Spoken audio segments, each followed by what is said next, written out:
Hello YouTube, welcome back to my my channel. I haven't been doing many videos recently. The family's been ill. My oldest boy's been rough as guts. He's been, for the last 4 days, he's been properly ill. He's on the mend now, but it's been pretty miserable in the house up until recently. So anyway, a few people are out. What I thought we could do is have a quick look around the greenhouse. I've got a few tasks today that I wanted to get on with. I've got some repotting, some dividing. I've got some Drosophila baumannii seedlings that are pretty much ready to rock and roll now. Oh, I've got a mic as well, so this should sound a lot better. I don't need to shout over the sound of the traffic quite so much. What I'll do is I'll pick you up and we'll potter inside the greenhouse and have a look at some of the things I've been doing. Very much the English weather's on its way now. There's a real air of autumn around. It's very overcast. I'm looking forward to getting all the shade cloth off the greenhouse at last, and the plants are going to really enjoy the much cooler temperatures. So what I'll do is I'll pick you guys up and we'll head off in there and have a look at some of the things I've been doing. So here we are in the greenhouse. Well, you're just in the doorway. I've been up to a few things recently. I became very aware of the fact that with the new misting system, there's a lot more humidity in here. I'm having a bit of an issue with condensation and getting the air to move as much as possible. So I've been thinking a lot about that. Also, sort of safety-wise as well, I've got another waterproof box I've put in here for some of the multi-plug extensions. And just limiting any potential hazards, because obviously, whereas before it was a relatively humid environment, now we've got fog basically flying around all over the place. With the new misting system which is up here, which has been working brilliantly. The plants, especially the Nepenthes, have really shown a marked increase in growth and overall vitality. They look a lot happier. They seem to be putting on a lot more growth. So that's a real positive. What I have been finding is that when it does come on, because there was ever such a slight tendency for the greenhouse to slope this way, a lot of the water was running down the staging this way. So what I'm actually going to do, not this video, I'm going to do a separate video of it, but I'm actually going to move, I've got some more tubing now, so I'm actually going to move the mist nozzles from their current location. Hopefully you can see that from there. So I'll just twist you around so you guys can have a look. So up here we've got the 3 nozzles which shoot out over the staging.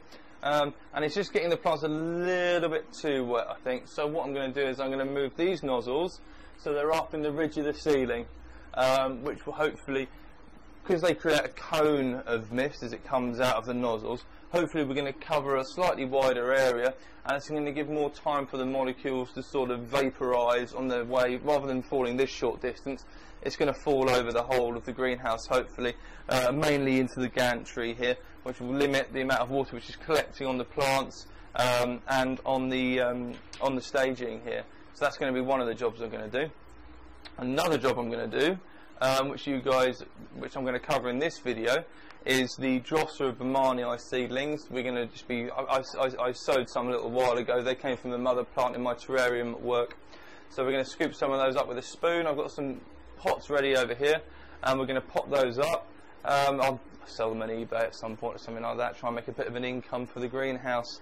Another thing that I've been doing recently is I've had to put a heater in because the temperature's dropped now. We've had a couple of nights where it's dropped down to about, I don't know, 12, 10 degrees centigrade. So it was time to get the greenhouse heater in. That was the one that I decided not to do a video on because I was doing electronics and I don't want anyone to sort of like basically attempt something like that and end up electrocuting themselves. But I put 2 new elements in it. It's working an absolute dream, and that's on constantly, so it's moving air around. Well, I'll move you and we'll have a quick look at it.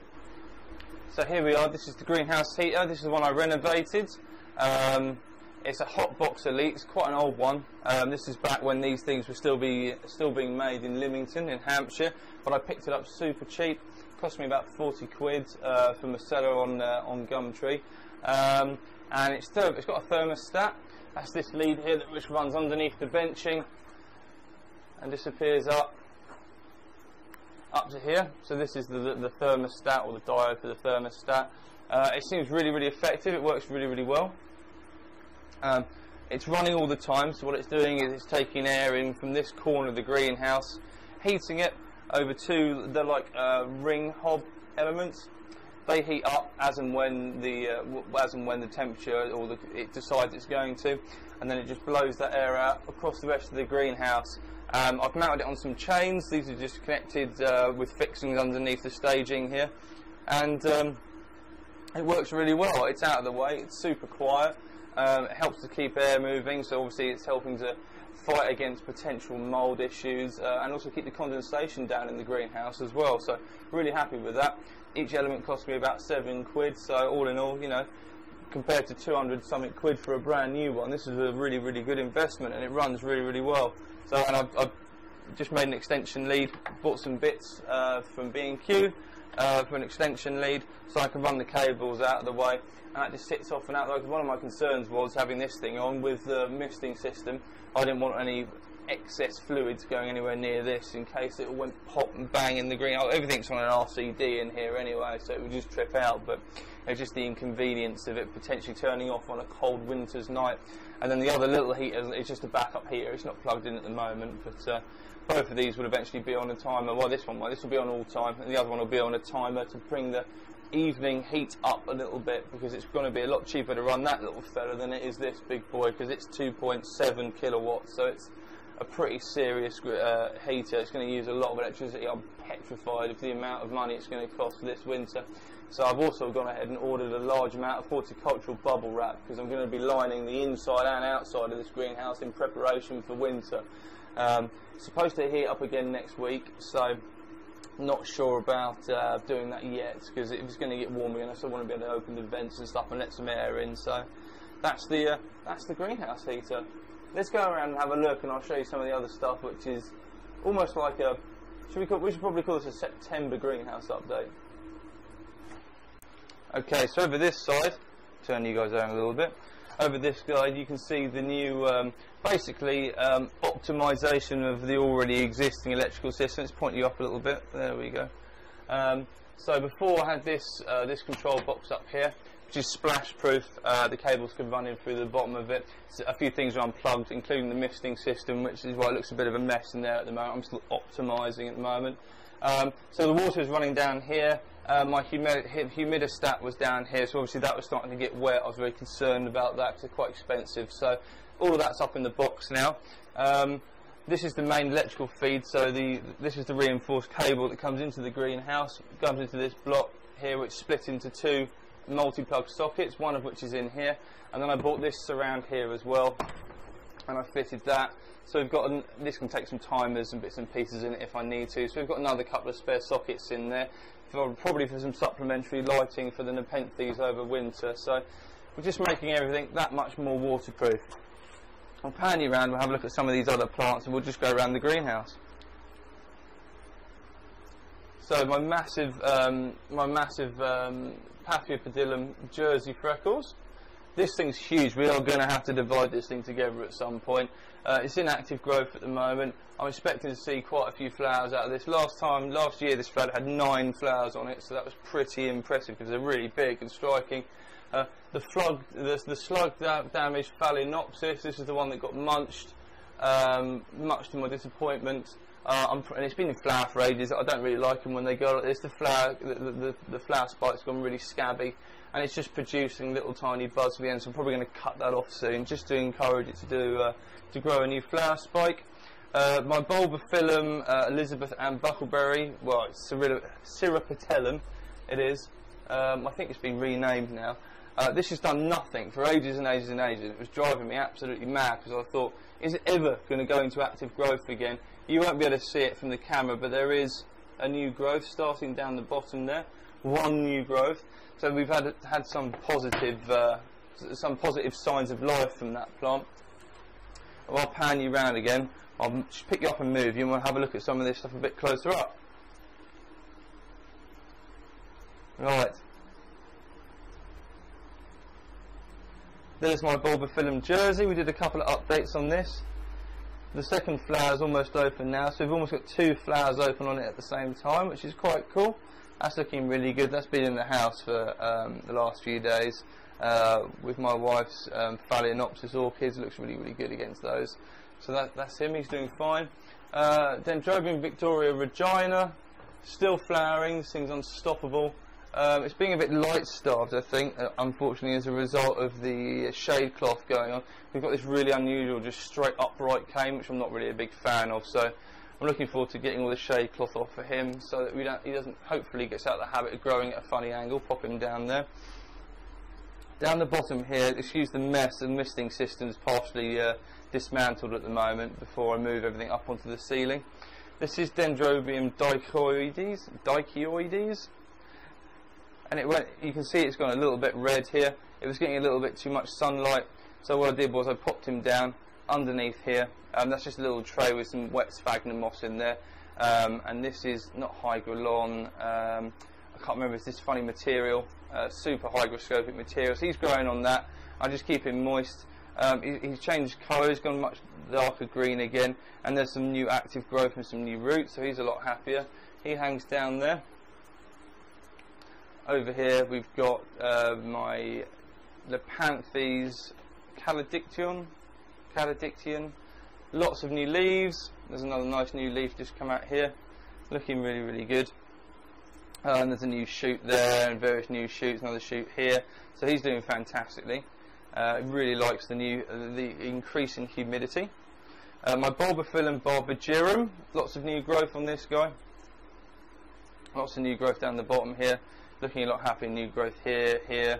Leaf dying off, nearly ready to fall off. Leaf come off. There we go. Get him out of it.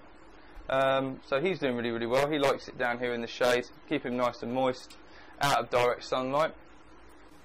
Okay, over this side. Sorry about that. In charge of my boy. He was just checking that I've mopped the floor for Mummy, which I have already, thank goodness. So these were some Drosera adelae root cuttings I took. There's a lot of excess water in it. Let's chuck some of that out on the floor. That's the beauty about having a gravel floor in the greenhouse. My water just drains away. There we go. So what I did was I simply cut some of the roots off, laid them in this sphagnum moss, and they've all struck, and we've got Drosera adelae seedlings all over the place. There's loads of little ones. There's one big one here, one here, one here. There's another one there, another one in here as well. And there's a couple coming out over the back here. They're much smaller. So what I'm going to do is do a little video on those in the upcoming weeks, where we're going to trim those up and pop them on. I'm going to have to start selling some of this stuff soon, because I'm going to end up with a lot of the same plant. My Restrepo divisions are over the back here. If I just move here and point in roughly the right direction, and move Mr. Bulbophyllum out of the way slightly. So here's my Restrepo divisions. They're doing really well. They've taken is one of the little plantlets we cut off. They always sulk a little bit to start off with, but there's lots of new growth starting down in here. There's little new leaves coming out. There's one there, one down the bottom as well. So they're doing really well. So we've ended up with 4 little plantlets and the mother plant there. Let's pick you up and move you over. Sorry about this. We'll have a look what's going on over here. Okay. So over here we've got my Cymbidium tracianum. I noticed there's some new growth down here. I don't think it's a flower spike. This thing's never flowered for me. I've had it 9 years. It's very slow growing. Well, I find it slow growing. But there's a new leaf appearing, or new fronds appearing from there. Some new growth. Behind that we've got my Cologine fimbriata. Fantastically rewarding. Very easy to grow little orchid species. Growing one of these lovely old teak baskets. And we've got some nice flower spikes which are coming. Each one of these little pseudo bulbs has produced another flower spike. He's just growing his sphagnum moss to line the basket, and then some small grade orchid bark inside there. Lots of fresh little growth on the ends of these roots. So we're looking forward to the interesting flowers he produces. It produces sort of like a creamy green flower with an unusual brown throat. Just twist you around this way. I'm sure you can see it. That is a kiki from my Dendrobium devonianum. It's produced lots of little aerial roots here. We're going to be cutting this guy and potting him up soon. This is one of my oldest orchids as well. I've had this guy for ages, and he's actually up on the roof. He's actually up here. So if we pan up and have a look, it's hanging up on this piece of cork bark just up here. I'll bring him down so we can have a closer look. There we go. So, an unusual orchid.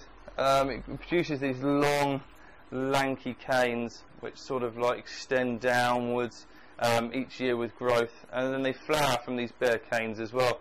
These pretty little white round flowers with purple littles and yellows. Look a bit like a Pokemon, or I think they do anyway. Unusual. And that's the little kiki on the end.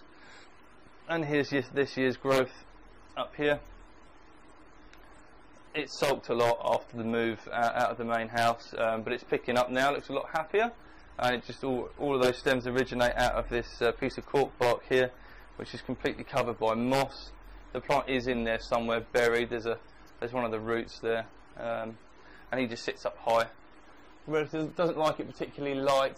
It has a tendency to go red very quickly. Oncidium ornithorhynchum over here. This guy's put out some new flower spikes out of the new growth here. This is the one that was like rat-eaten and spider-mited, both of which thankfully are no longer problems in the greenhouse. We've got 3 flower spikes. There's one here emerging from this fan of growth, one further down here, and one on this side as well. And they're great. They smell beautiful, and they look like little purple flying squirrels. So he sits over the back there. I'm looking forward to him being in flowers. One of my favourite little orchids, little species Oncidium. Let's move you over a little bit. We'll have a look at some of the nepenthes closer up. Okay. So we've got Tabica and Gracilis over here. Tabica's looking really, really healthy. Gracilis is finally cracked it. It looks so much happier. New, lovely looking, healthy new leaves, new pitchers, lots of new growth. So we find it was humidity. Humidity was the issue with him. He did not like low humidity. I'm not going to spend too much time on these. My Fusca looking good, lots of new growth. These guys were getting like direct spray with RO water. They were loving it. It must have been just like being on a mountain in the Philippines. As the next largest new pitcher there next to my hand. It's about to pop, hasn't done quite yet. My Rafflesiana, I've got 2 of these with lots of new growth. Pitchers are getting slightly bigger, so these are still only baby plants, but they're just, it's so obvious already the improvement in growth. They just seem so much happier. I'm going to move you over here and we'll just have a look at one of my Brassia orchids, which has put up a flower spike. Let's just move you over a little bit here. There we go. I'm just going to wind you up a little bit as well, so we're up at a reasonable height. There we go. Right. I'm not sure you can see that. So this is one of the, this is Brassia chieftain. Yep, so it's a cross between Verrucosa and Brassia rex, I think. Let's have a little look. Here's the old tag. No, it's a cross between Longissima and Verrucosa. And it says, long spikes of large greeny, yellow, spidery, spotted flowers, fragrant, with a minimum of 12 degrees centigrade. I try and keep this whole greenhouse at intermediate. Any of the plants which really won't go down to sort of like 13, 14 degrees centigrade go into the house for winter. But it's put up a new flower spike here. It's coming out here. So this was a division off of this plant. This was the original plant.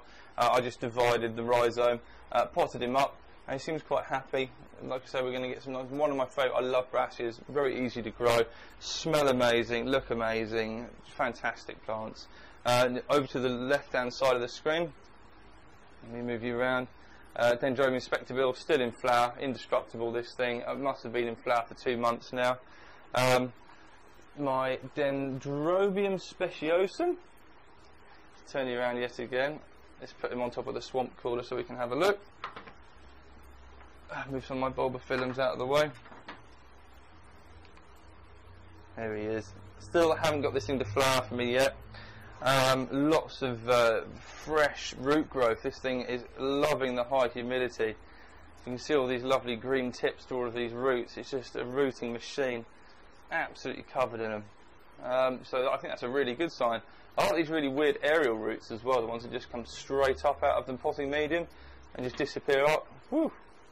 Most unusual. So I'm hoping to get big things out of this next year. He obviously really enjoys being inside the greenhouse. Likes high light conditions, so he sits down here with the Dendrobium spectabil. Just sits down there in the corner. There's less, there's a lot less light, not light, a lot less shade cloth over in this corner, so they get a little bit more light down here. I'll move you back over here. just for a second. And on top of the swamp corder, we've got the Neolucia pulchella that we repotted. You trim this down really. It's done really well. It's put up a nice new growth, and you're going to be able to see that in there. There's a little new growth coming from the pseudo bulb, the latest pseudo bulb, and the others have stayed nice and plump. This leaf here is starting to die off now, but it's, the pseudo bulb's shriveled up, and that's dying. But hopefully that's going to pick up now, and it's going to be a lot happier in the new basket. Just hanging back up down here out of the way.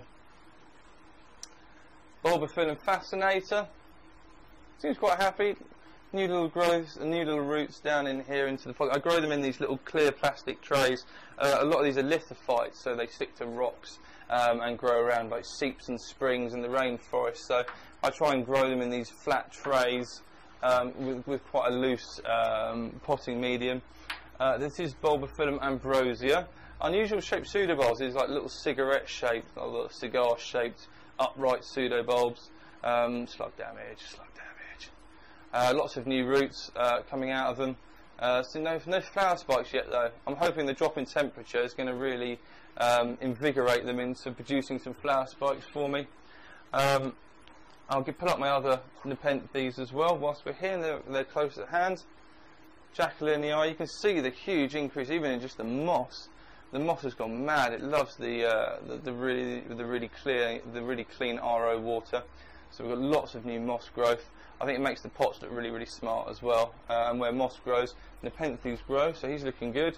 My nepenthes lower eye have grown really well as well.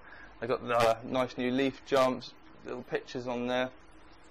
They're doing well. I've moved them over to the other side of the greenhouse because it's a little bit more light over here. I'm a bit wary that seemingly some of these leaves, although they're producing more pitches, the leaves seem to be getting smaller, which maybe I think it indicates a reduction in growth, so that's not necessarily good. So I've moved them to the other side with a little bit more light. I think the pictures look awesome though. Little tiny Aristolochoides pictures. Harry there just checking up on me, making sure I'm okay in the greenhouse. He's a sweet boy. Right, let's move around and have a look. Not particularly interesting over here. Some cannas I'm growing. There's a big one that's going down in the corner there. I love the foliage, I love the flowers. That's simply why they're in here at the moment. Pinguicula is absolutely doing a stalwart job with the fungus gnats. They have an incredible diet in here, so they're doing really well. They're loving that. If we go over and have a look at some of the Drosera.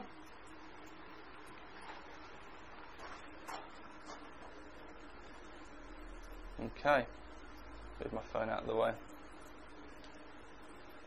Drosera regia over here, doing really well, super dewy, lots of new growth, lots of new leaves coming out of it. It's over there. All my other Drosera are doing really well in here. My Capensis giant, Dichotoma giant. My Drosera Adelaide, since we potted it up and I took the plantlets off of it, it's just gone ridiculous. It's next level now. It's huge. Let's pick him up and we'll have a look at him. Super dewy. Here he is. Turn him around so we've got a bit of a better view. Look at the size of it. It's absolutely enormous. It's definitely bigger than my hand. And it's also producing loads more plantlets around it. These things, it's almost a weed, this stuff. It just grows so well, so easy to look after. Popping back over here, out the way. The trouble is so dewy, I think just glued to everything. Oh, get out of it. There we go, fantastic. Got some Darlingtonia seedlings in here I need to separate at some point. We'll do a video on those. Drosera prolifera, which you can probably see. Let's point you over there. There we go. That's doing really well. It's become really dewy. It's actually put out some stolons. Pick him up and we'll have a look at him. Drosera prolifera. This is one of the little flower spikes that's come out of the side of it. Everywhere that sort of touches the ground, it will re-root, thus the name prolifera, and become a new little plant.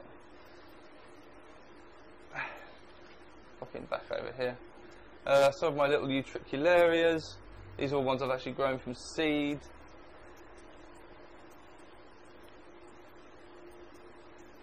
few nice little flowers on that one.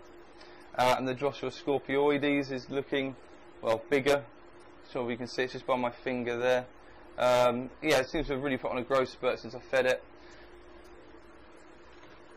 So that's pretty much it from the greenhouse at the moment. I know a lot of these things have already gone over. I have purchased some more orchids, so we're going to be having an orchid delivery pretty soon in the next few weeks. I'm very excited about. There's going to be another few videos over this weekend.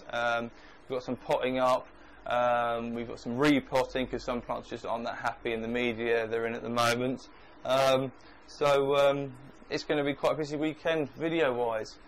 Don't forget, if you like these videos, don't forget to like and subscribe.